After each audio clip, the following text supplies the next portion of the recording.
fun to be up here with youth today. So I really just want to get started because as a middle schooler, Aarshi and Shaunya as a high schooler, we know they have a lot of competing priorities between after-school activities, homework, studying. So what actually prompted you to write an essay and be a part of the competition?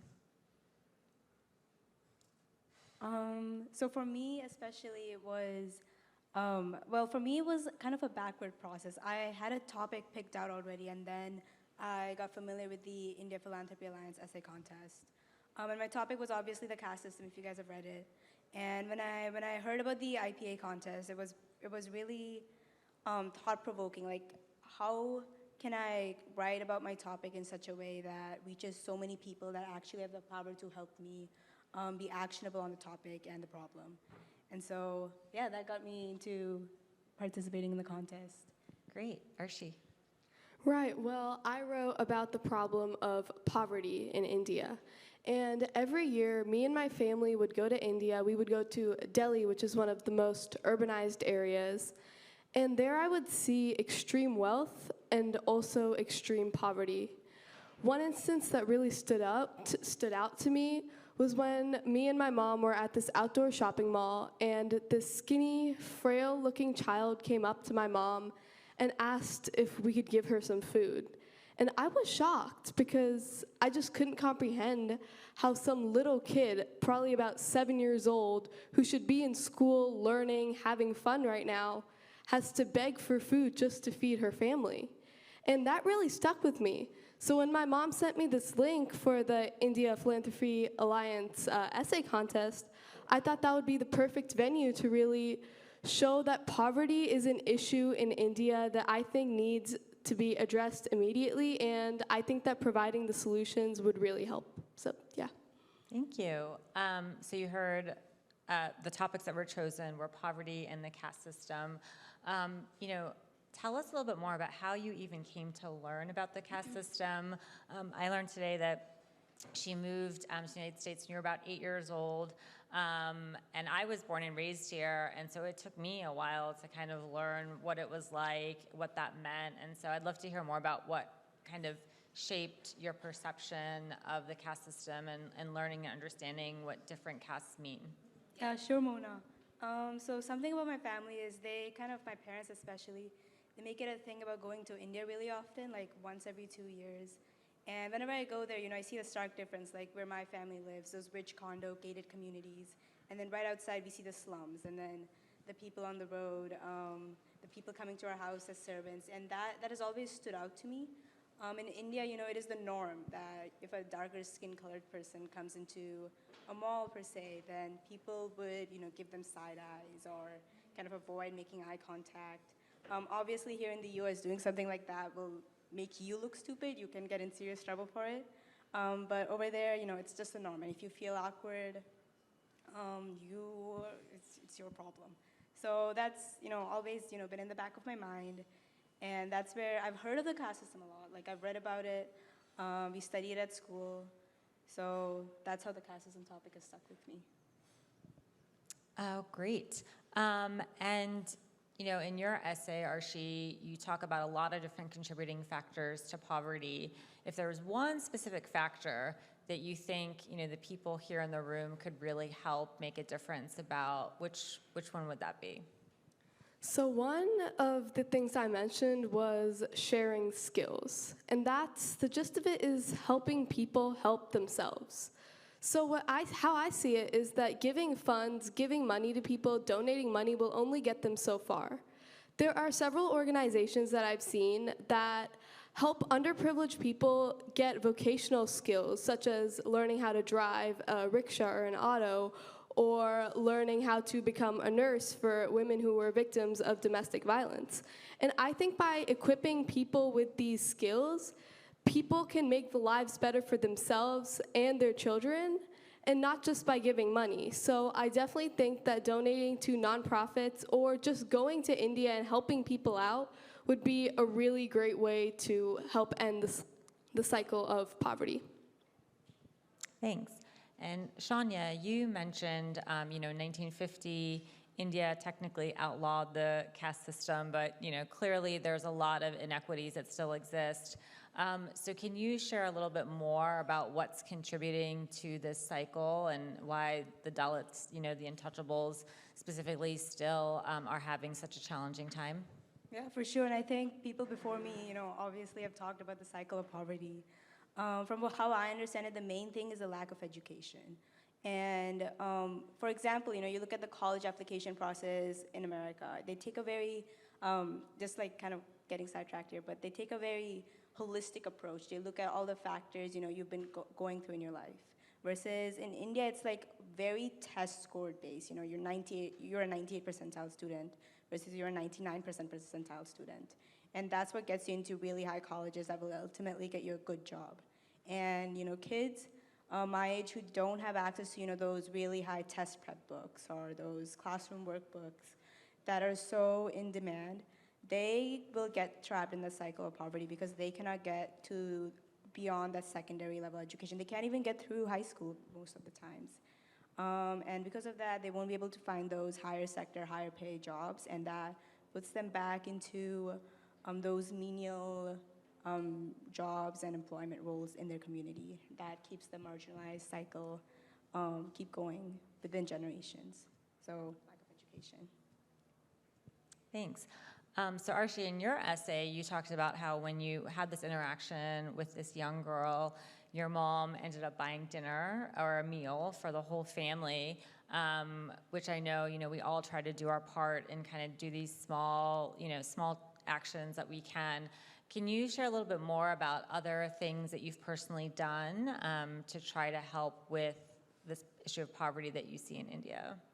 Yeah, for sure. And I've done several stuff both in India when my family goes to visit and in the US too. So whenever I go to India, whenever I see a poor person on the road, I give them about 80 rupees, equal to $1. That can really make a difference. That could feed somebody for one full day in India. And I think it's really just a small contribution that could really help someone. In the US, what I've done is whenever we're about to leave to go to India, I get some old clothes, gently used that I don't need anymore, from myself, for my brother. I ask some of my friends from school to donate theirs or drop their clothes off at my house. And we take one suitcase full of those clothes, we take them to India, and we distribute them to underprivileged children who live in slums. And I think that is definitely something I find is really important. By giving these little kids new clothes, I think it could, first of all, make them super happy, a much more hygienic area. It's definitely a start. Another thing I've done is I have tried to speak at multiple organizations. A couple months ago, I spoke at the Surya Chandra Foundation, which is an amazing, amazing foundation that helps with gender equality. And I think that's part of spreading awareness, which is really just helping at the grassroots levels.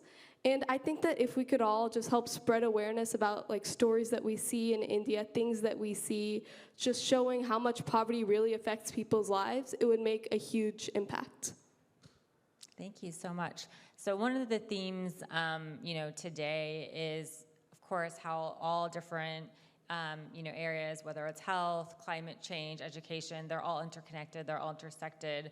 And we hear this concept of kind of, lifting up everyone and everything together. And Alex, even talked about, the pool of donors, when one boat rises, everyone's does. And so, Shaunya, something you talked about in your essay was, helping the Dalit, individuals will actually help India as a whole in terms of its developmental trajectory. And so can you share a little bit more about that?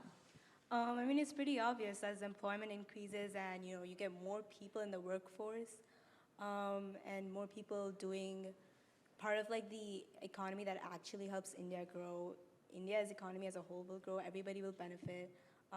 People will actually be inclusive and open to listening to ideas that could help change India in the long term.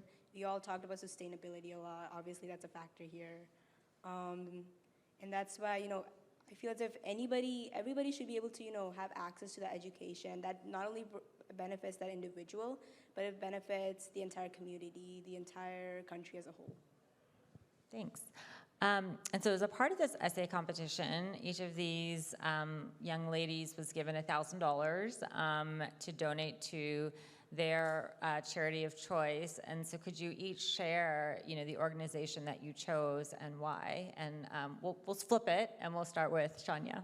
Okay, sure. So I donated to Dalit Solidarity, which is an organization focused on helping marginalized communities, not just in India, but in South Asia in general.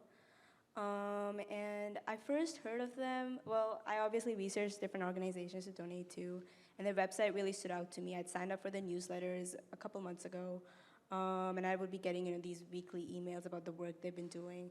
Their current initiative that they're working on is with a tribal community in South India, where they're reaching out to this one particular marginalized village and getting them basic book bags and classroom textbooks and stuff like that. And I really liked the work they were doing, so that's who I reached out to, and I gave the $1,000 donation to. I also had a chance to reach out to them almost a month ago now. And I got inspired by IPA, and I'd been connecting with Peg and Alex and all of the other IPA leaders, and I'd reach out to them and I'd ask them about how I could help them and continue to be kind of involved with them. And actually right now we are working on starting a cool initiative in a part of Uttar Pradesh where there's a local village, marginalized village, and they're trying to build this library and supplying it with books, test prep books and board exam books that can help the village kids over there that otherwise wouldn't even have access or be aware that those books exist. So that's something about the Solidarity. That's amazing. Thank you. Aarshi. I donated my $1,000 to the Surya Chandra Foundation, which helps women empowerment.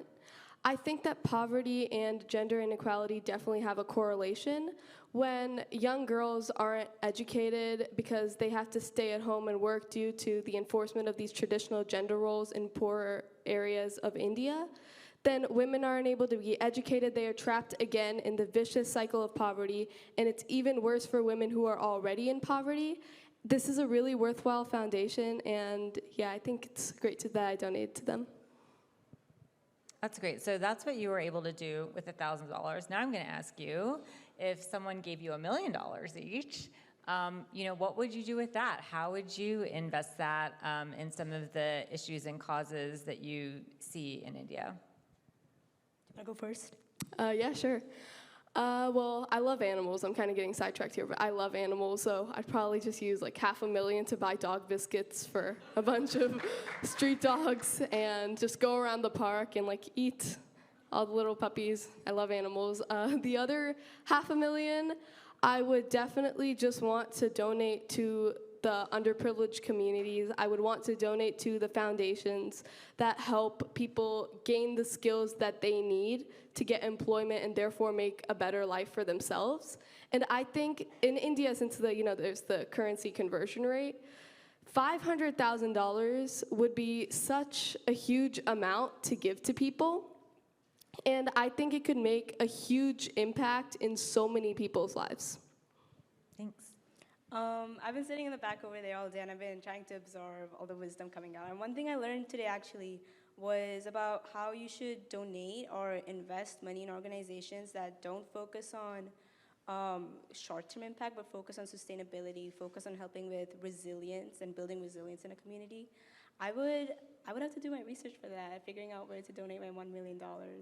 But I would definitely put it into a community. One thing that stuck out to me was Mr. Reddy's presentation, and he talked about his pond initiative, how he'd built all these thousands of ponds, and what he'd done was he'd first, used philanthropic dollars to help the community, the farmers rise up, but then he made them independent and given them a pathway to get bank loans and then go forward on their own. So I would have to figure something out like that, find an organization or a nonprofit or some type of initiative that does something like that. Well, you never know. It's great to have events like this that can, spark ideas for the future. And, on that note, part of the reason I got involved in the essay competition, I was born and raised in the U.S. I now have young kids, and how do you get successive generations to stay connected to India, understand what's going on? Both of you shared how the trips that you made there personally really, you spent some longer time there, but the trips that you would always make and that you continue to make really, is what has kept you grounded and have you understand and see some of these problems. And so how do we get other youth to increase their awareness, increase their engagement, and kind of keep the next generation interested in working on some of these challenges? I mean, for me, it would obviously be raising awareness. Feel a little weird speaking on behalf of all of my classmates, but maybe it would also be obviously the raising awareness part, but also raising accessibility to kind of like being able to connect with these people. Like, say you're from an Indian family, then maybe phone calls a lot or following the Indian news, stuff like that. And then attending summits like this has been pretty awe-inspiring for me. It's been a surreal experience. I have been inspired a lot, and I will definitely try to take away and actually do the things I learned here today. Thanks, Aarshi. Yeah, well, I definitely think that I could start at my school. I have a lot of Indian friends, and as I aforementioned, I do collect old clothes from a bunch of my friends to donate in India. Something I would be thinking of doing at my school would be a fundraiser or a fun run for any club. And I actually have a club at school. It's mostly based on origami.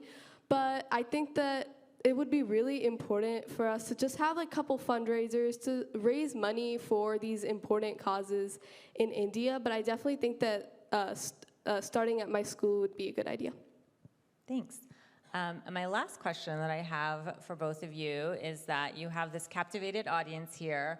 So what do you want the audience members to know about your generation when it comes to philanthropy and connecting that work to India? How can, kind of the decision makers today support the decision and change makers of tomorrow? I guess you can go first. I have to think about this a little. Okay, for me, it would be just, I feel as if young people in general, I am really passionate about actually making an impact, and I could say the same for my friends, for my classmates. We want to get involved with the change, we want to be the change, we talk about it all the time, but having an opportunity to actually be involved, to actually volunteer and invest, it's really awesome for us. We like doing it, and if current leaders provide us with opportunities like internships or, for example, this essay contest, we would like it a lot. We like getting involved with current events, not listening or laughing at Vivek Ramaswamy, stuff like that. So, yeah, just giving us more opportunities. Thank you. Yeah, well, first off, thank you so much, Shaunya, for going first, because I need a couple seconds to think about that. But I would definitely say that there are a lot of people in Gen Z who are really looking to get involved with the community. They just don't really have a venue. They just don't know many organizations. I think that starting more social media campaigns or just showing more about these nonprofits on social media would really help raise awareness among the younger generation because, we do spend a lot of time on social media. But some productive things can come out of that too. And I definitely think social media would be a great way to show the younger generation, all right, these are some awesome nonprofits that you can intern at, volunteer for, or just these things exist in India. I think I would definitely be interested in doing that, and I know a lot of people who would too. Well, thank you so much. Clearly, the future is bright, and there is a lot of hope for all the seeds that everyone here is planting. So I just want to thank both of you again. Shaunya came from Minnesota. They both took time off of school to be here. So thank you. Thank you, guys. Thank you so much for having us here.